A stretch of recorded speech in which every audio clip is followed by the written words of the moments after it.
Hello and welcome. November 25th was the International Day Against Violence Against Women. It was marked in Trinidad by a rally organized by the Ministry of Culture and Gender Affairs.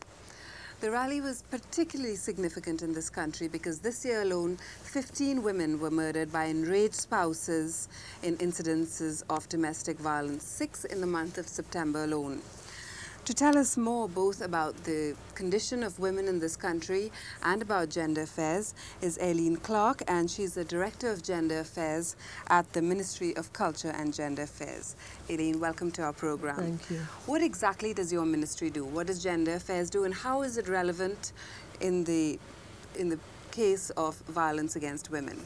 Okay, our division, our mandate is to make sure that we follow policies that are gender-based and to mainstream gender in all policies and programs of the government.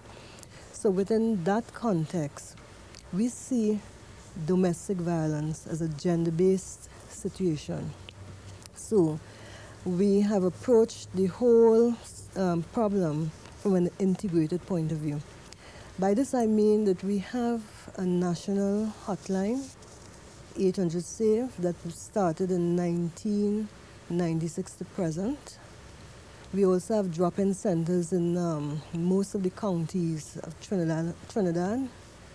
We have a public awareness program, and we also have created a database, a disaggregated database to collect data from domestic violence victims and perpetrators. We now have like a task force with various interest groups where we are looking to standardize the data collection, because it's not only the hotline collect data. We have the Families in Action, Rape Crisis Society, etc. And also to create relevant policy. And the problem will not go away unless we really start to address the root cause. I believe the government see that we have to really marry the legislative area with policy formulation. So this is what we do.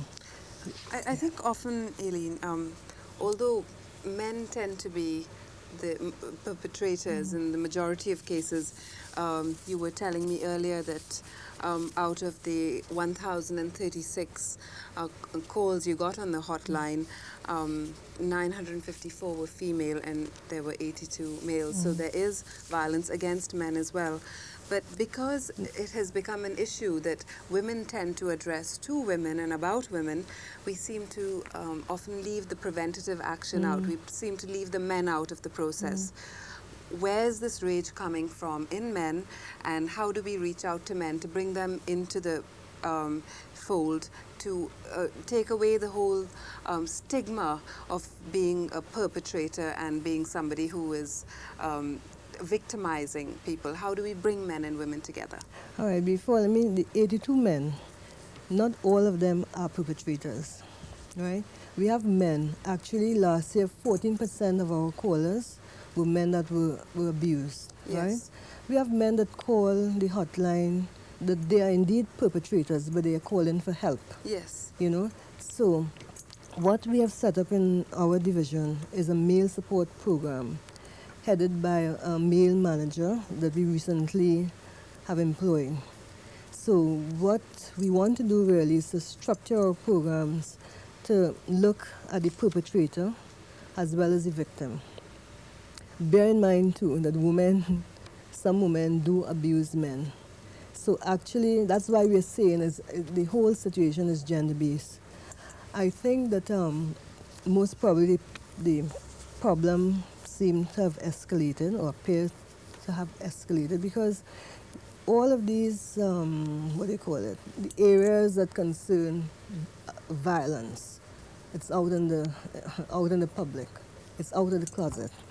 For example, we hardly talked about incest, and child abuse we are seeing programs about incest on the TV. Yeah. Actually, the rally, there was some children from I think it was the Carenage school, Carenage Primary School. They did a skit on incest, child Okay, incest. so all these things are all coming of- out of the closet. yes. Where are you getting most of your calls from? We're getting most of our calls from St. George, the East-West Corridor, and Caroni. All right, so Yeah. those seem to be the areas. So would you say then that it has to do with a certain socio-economic group? Because they say that domestic violence crosses all those boundaries. But it appears to me from what you're saying that it is actually, it comes from certain areas and certain socio-economic, people from certain socio-economic backgrounds. Not necessarily. The calls that we have analyzed, even though most of them come from the East-West Corridor and also Caroni, a significant number of the calls come from victims or perpetrators that are not poor people. Let's put it like that. So it goes because across it the goes board. across the board. It crosses all socio-economic barriers. Okay. In the last year, there was a new act, a Domestic Yeah. Violence Act 27, 1999. Has it made a change to women's lives? I know that in the new act, there were new considerations such as the financial necessity, that need that women come into once they decide to leave perpetrators, the psychological and sexual abuse. And of course, it also addressed various things like restriction orders. Could you tell me a little bit about how the act has affected women's lives? Well, I think it is too soon to know this. But what we have to do, what our division has done, is to simplify the act so that the average citizen could read it. We have it in the papers, they could read to see, what it is all about. What is abuse? Tell me. Abuse, well, According to the act. According to the act, the Domestic Violence Act, abuse incorporates psychological, physical abuse, emotional abuse, economical abuse. All of these, before those areas were not touched in the old act, right? So we incorporated the So psychological. What would emotional. psychological abuse be? Like abusing somebody, calling them names? What is it? It is more than that. Sometimes it's very innocuous. It is like, I guess it's a war with perhaps with words and like, Eroding somebody's self-esteem. Yes. A woman's self-esteem in most cases. And you see, the domestic violence or gender-based violence is a very complex situation, right? And I think that the complexity has to do with the fact that the violence is learned behavior, right? And it has to do with the fact that we have to, how must I put it, it goes back perhaps centuries. It's how a boy is socialized, it's how a girl is Yes. socialized. And a man is supposed to be a man in a certain way. A woman is supposed to be a woman in a certain way. Of course, that's Right. changing That with is women's changing. education. But what and- I think has not happened, mechanisms were not put in place to address that change. For example, I remember when I had finished my GC, for my parents, I could be a nurse or teacher. Went abroad, yes, I became a nurse, went abroad and so on. And I noticed that young ladies could have gone to UWI in the 70s. Perhaps it had to do with the oil boom, right? And they came out with the degrees, they bought the condos, they bought the Suddenly cars and so on. independent women. So independent women. What mechanisms were put in place to really examine that? I would call it a social paradigm shift. Yes. You know what I mean? And so we went on like this, and this thing, you may think what I just say, you say that poor people are being abused. But you see, we're a small country, and everything impacts on everything else. So even if young ladies are going to UWI, get a degree, get the jobs and so on, what has happened?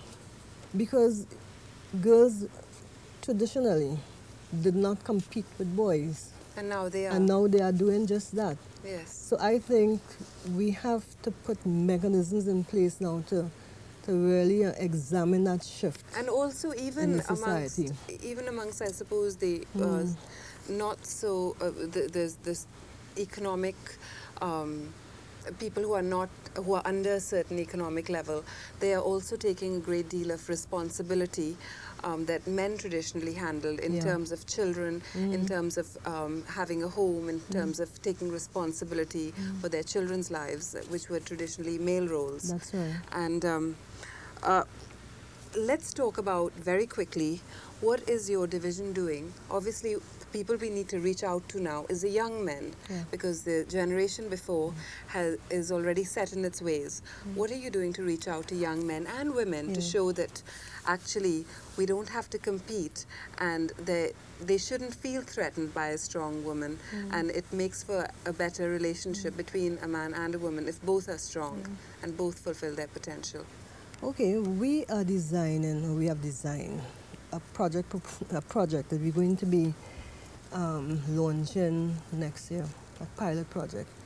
I call it Caravan Exhibition, where we will be targeting the school children that they're about to enter into the secondary school. So we're going to be showing them, gender roles. We're going to be actually, dealing with putting the modules together in a very creative way, so children would understand that the sky is the limit for them. Children would understand that there is a need to be, what do you call it, not abuse each other, to have respect for each other. Children, a girl would understand that, she can be anything she wants to be, right? And this sort of violence between boys and girls. In other words, we want to put into the schools a module that will deal with gender training and actually scale it down so that children can understand. So the modules will be very innovative, creative. It could be puppetry, it could be drama, etc. That's very encouraging news. We have a minute left, and I'd like you to just very quickly let women out there know what the hotline numbers are, where they can, women and men, where they can go to seek help. There are centers around the country as well. Aileen? Okay, we have the 800 SAVE that you can call. It's a line that is open for 24 hours and staffed by experienced hotline listeners and experienced counselors. So that's 800 SAVE. 800 SAVE, right? We also have 23 drop-in centers throughout the counties of Trinidad, okay?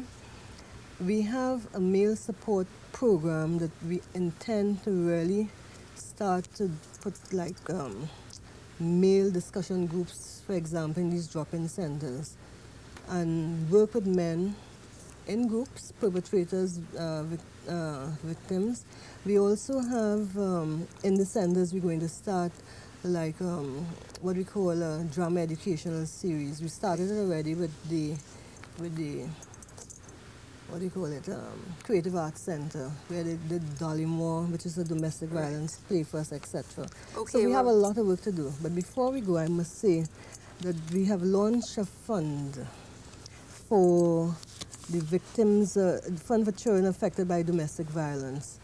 And at the Royal Bank of Trinidad and Tobago, the account number is 881-715-7657, and the contact person is Carol Manswell. And we are urging the citizens of Trinidad and Tobago really to, put some money in the fund. We have started with some money in our division, so we hope that we'll be able to help, the orphans and the victims, especially with their education, etc. It's a very worthy cause. Aileen Clark, thank you for joining me. Thanks for having me. We've been talking about violence against women. I'm Ira Marshall. Thank you for viewing.